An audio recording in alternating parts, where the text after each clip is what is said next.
There is a book I wrote called The Invisible Lion, Yeah. which the title of it comes from this idea that if you're out in the street and you see a guy running down the street, like, in the typical kind of main street, and there's someone, maybe he's got no shoes on, like his t-shirt's ripped, and he's sort of running and looking over his shoulder wildly and screaming. What do you think? I mean, so I ask people this question, and if I'm lucky, they'll say, he seems crazy. I say, do you cross the street to help him, or do you cross the street to avoid him? Then I'd probably avoid that.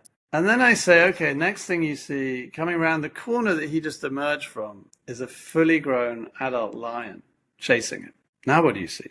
What do you think? And they're like, oh, he's not crazy, he's running away from a lion. And they're like, and I say, look, if you had a gun and you had to use it, would you maybe help him out, or would you still be crossing the road? And they're like, yeah, I'd help if I could. So what's interesting about that story is the man is exactly the same.